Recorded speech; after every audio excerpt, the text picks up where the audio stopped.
धनानंद, मुझसे भूल हो गई कि मैं तुझ जैसे पापी से ये उम्मीद लगा बैठा कि तू बचाएगा इस देश को। एक शिक्षक का, एक ब्राह्मण की शिखा का अपमान किया है तूने।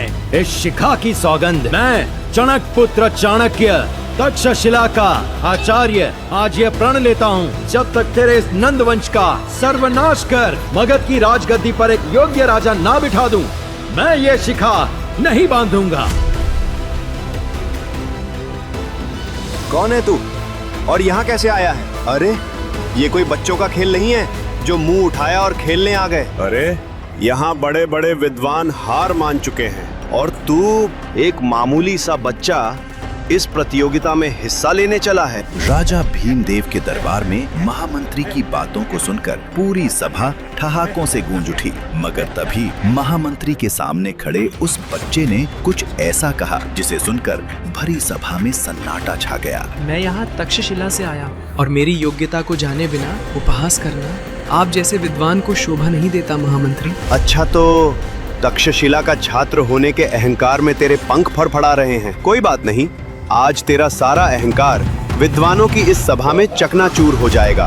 दरबार के बीचों बीच खड़े 14 साल के उस बच्चे ने महामंत्री के इन तानों को सुनकर अपनी चोटी कस ली, जिसे देख महामंत्री ने कहा, अरे ओ दुष्ट बालक, इस चोटी को कसने से तेरा ज्ञान नहीं बढ़ जाएगा। दम है तो मेरे प्रश्नों का उत्तर दे और सिद्ध कर अपने आप को। सभा में एकदम सन्नाटा छा गया। ऐसा क्या है जो सबकी मुट्ठी में होता है परंतु किसी के वश में नहीं? महामंत्री के पहले प्रश्न पर ही सभा में बैठे सभी विद्वानों ने अपना सिर झुका लिया। किसी के पास इस सवाल का उत्तर नहीं था। अब मन ही मन लगे कि क्या ये बच्चा इसका उत्तर दे पाएगा, और तभी उस बच्चे ने कहा, हमारी भाग्य रेखाएं महामंत्री, हमारी भाग्य रेखाएं ही हैं, जो मुट्ठी में होकर भी हमारे वश में नहीं होती। शांत। मेरा अगला प्रश्न, सबसे बड़ा शत्रु कौन है? अहंकार, क्योंकि अहंकारी व्यक्ति को किसी बाहरी शत्रु की आवश्यकता नहीं होती, वह स्वयं अपने लिए विनाश का कारण बन जाता है। बड़े बड़े विद्वान खड़े होकर उस बच्चे के लिए तालियां बजाने लगे, लेकिन राजा भीमदेव को उस बच्चे की प्रशंसा बिल्कुल अच्छी नहीं लगी। कुछ देर बाद महामंत्री ने अपना तीसरा प्रश्न पूछा, जिसे सुनकर राजा भीमदेव के चेहरे पर एक क्रूर मुस्कुराहट तैर गई। सबसे बड़ा वीर कौन है? सबसे बड़ा वीर कोई सैनिक या राजा नहीं होता है, बल्कि दानवीर होता है महामंत्री। उस बच्चे के ये शब्द राजा भीमदेव के सीने में किसी तलवार की तरह जा लगे। बस बहुत हुआ। अब प्रश्न महामंत्री नहीं बल्कि हम पूछेंगे, और अगर तेरा जवाब गलत हुआ तो तुझे मिलेगा मृत्युदंड। राजा की इस घोषणा को सुनते ही सभा में डर भरा सन्नाटा छा गया। लोग सोचने लगे कि राजा भीमदेव इस बच्चे से ऐसा कौन सा प्रश्न पूछने वाले हैं। अगले ही पल राजा भीमदेव ने उस बच्चे की आंख में सीधे घूरते हुए प्रश्न किया, एक ऐसा प्रश्न जिसका हर उत्तर गलत ही होता। और जैसे ही उस बच्चे ने उत्तर दिया तो राजा भीमदेव के चेहरे पर फिर से क्रूर मुस्कुराहट आ गई। तेरा उत्तर गलत है मूर्ख बालक, अब मृत्युदंड के लिए तैयार हो जा। कहते हुए राजा ने अपनी तलवार निकाल ली और उस बच्चे की गर्दन पर लाकर रख दी। मगर इससे पहले कि कोई कुछ समझ पाता, तभी उस सभा में कुछ ऐसा हुआ जिसे देखकर लोगों के होश ही उड़ गए। आखिर ऐसा क्या हुआ था सभा में जिसे देख सबके पैरों तले जमीन ही खिसक गई? क्या राजा भीमदेव ले लेंगे उस बच्चे की जान, या फिर उस बच्चे का ज्ञान बचा लेगा उसके प्राण? ऐसा कौन सा सवाल पूछा था भीमदेव ने जिसका हर जवाब गलत ही होना था? और आखिर कौन था ये बच्चा जो इतनी कम उम्र में भी अपने से बड़े विद्वानों को चुनौती देने राजा भीमदेव के दरबार में आया था? पिंपली राज्य में आज राजा भीमदेव ने अपने दरबार में एक वैचारिक सम्मेलन का आयोजन किया था, जिसमें पूरे भारतवर्ष के विद्यालयों के सबसे उत्कृष्ट विद्यार्थी भाग ले रहे थे। भाग ले रहे सभी छात्रों के लिए दान दक्षिणा थी और जीतने वाले उम्मीदवार के लिए थी राजा के मंत्रिमंडल में मंत्री पद की कुर्सी। इस सम्मेलन में तक्षशिला का प्रतिनिधित्व कर रहे थे वहां के सबसे होनहार छात्र चाणक्य। राजा के महामंत्री कृष्ण स्वामी सभी प्रतिभागियों से एक एक कर देश के समाज के हित के बारे में प्रश्न पूछ रहे थे, लेकिन अब तक एक भी प्रतिभागी ऐसा नहीं मिला था जो उनके प्रश्नों का संतुष्टिजनक उत्तर दे सके। और अब बारी आई चाणक्य चाणक्य की। उन्होंने राजा और पूरे मंत्रिमंडल को नमन कर अपना परिचय दिया। मैं चाणक्य पुत्र चाणक्य इस सम्मेलन में अपने महान विद्यालय तक्षशिला का प्रतिनिधि बनकर आया हूँ। अब मैं कुछ प्रश्न आपसे भी पूछूंगा। ये बताओ कि सबसे बड़ा शत्रु कौन है? अहंकार। अच्छा, ये बताओ कि सबसे बड़ा धन क्या है? विद्या। उत्तर सुन प्रतिभागियों ने तालियां बजानी शुरू कर दी, लेकिन राजा भीमदेव ने उस उत्तर में कोई रुचि नहीं दिखाई। उनके लिए एक राजा के राजकोष का धन ही सबसे बड़ा धन था। और सबसे बड़ा वीर कौन है? दानवीर।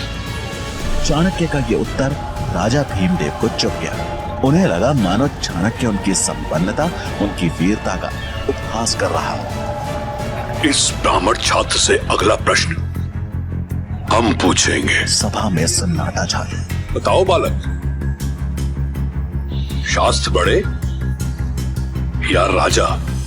शास्त्र ही साम्राज्य की नींव रखते हैं और साम्राज्य राजा की।